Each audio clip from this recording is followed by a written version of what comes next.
Somebody shows up today. Kind of lonely making this little track by myself. It's soup. Good. Hello, folks. Welcome to school. Hi and howdy. Hope everybody's doing well. It's good to see y'all again. You know the routine by now. It's boys over here and girls over here. Let's get down to business. Time's a-wasting. I thought I should explain a little something before we get too far in on this trek that we'll be taking. It helps to know what you're getting yourself in for before you get yourself in for it. It's just easier that way. There's a lot of nuances to anything and everything historical. There is the short story, which is essentially the scripted spiel that I used to give to the visitors when they came and visited here at Kempsford School, aka my garage, or even basement. Yeah. Having questions allows the visitors to fill out their knowledge on what's happening here, just in case. So what we're going to do right now is, before going any further in this little trip, we'll find out when we get there. I'll let you in on the little short spiel that I used to give when I used to work for Explorer Park here at Kempsford School. And it went something like this. Well, good afternoon, folks. Welcome to school. Good to see everybody. You're late. Is punctuality in your vocabulary even? No mind. We got a lot to cover and not a lot of time to do it in. Have a seat on the benches while you still can sit down. Boys, those are your benches. Girls, those are your benches. Not very comfy, but if you want to complain about it, I'll be more than happy to give you something to complain about. Not everybody gets benches. This is Kempsford School, named after a ford on the Blackwater River in Franklin County, Virginia. The school takes its name from the ford. And here's what education in the middle of the 19th century, as far as these rural areas are concerned, it goes something like this. The state is a non-player in the education of students. They do not know we're here, and if they did, they probably would not care. The state just doesn't interfere itself, involve itself. They're just a non-player, as I said. Under these circumstances, it's all up to the parentage. This is their school. They made the decision they wanted a school. They, at their own expense, built the school. No one else was going to build it for them. The parents also decide if and when, or maybe it's a case of when or if, their children ever go to school. It's all in their hands. It's voluntary attendance here. Voluntary not on the part of the students. No.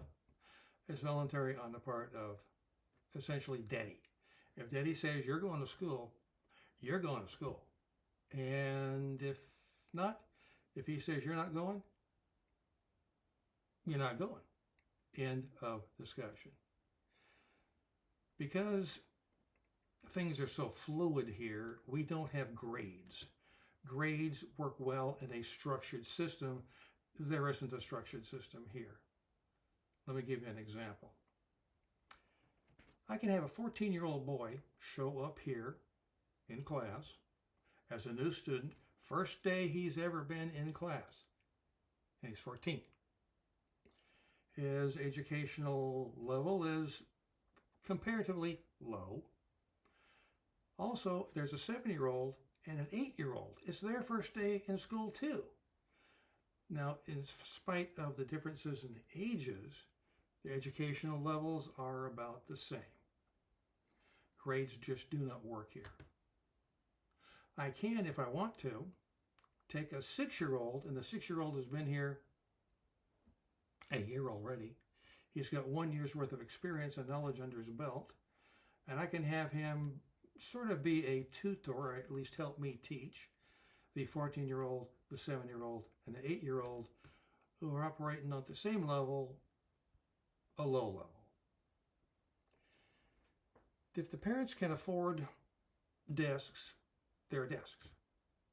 I suppose I'm a little lucky that I get one, but I'm the teacher after all. If they can't afford the desks, they get benches.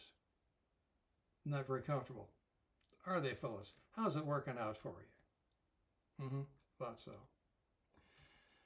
The boys and girls are kept separate, and I don't have to explain why that is, do I? Didn't think so.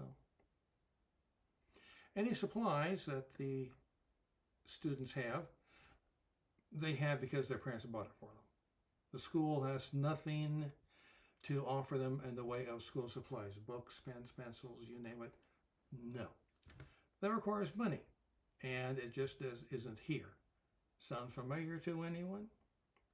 The teacher may very well have a book or two, maybe, that can be passed around for the benefit of the students. But otherwise, if the parents can afford a book, their child gets a book. If the child wants to share his book with someone else, and I will encourage that, sharing is good, he can. He doesn't have to, and I cannot order him to share what is essentially private property with someone else. I can encourage it, however. A book, pens, paper, the whole thing around supplies for education in schools. Now, the teacher, in situations like this, where there are no living quarters, the teacher rotates amongst the parentage. A few nights with one family, a few nights with another family, and so forth and so on. It's part of the teacher's pay. I know it sounds pretty primitive, but for its time it was the norm, and I want you to keep in mind, not everybody gets Little House on the Prairie. Sometimes this is all they get, and it's up to me to make it work, with the help of the parents, of course. That is education in rural Virginia, and in all likelihood in many other places as well. It's not strictly a Virginia thing. Does anyone have any questions? I'd be more than happy to answer them. And that, my fellow time travelers, is what the little short spiel was all about. The visitors now have a chance to flesh out their knowledge and understanding of education under such circumstances at the time, or not. If they don't want to pursue it, that's entirely up to them. But it's my job to help out for those people who want to ask some questions and get, hopefully, some respectable, informative answers. Now, I think, well, let me take a peek. Yes, it is that time. It is that time to be packing up and just going. I thank you all for coming. I appreciate you being here. Hope you had a nice time. Hope you had an enjoyable time. I hope I earned a subscription or two, a like or two, or three. It'd be appreciated. In the meantime, until our trails cross again, this is Dave Diggs, coming to you from a long time ago. And we'll be seeing you.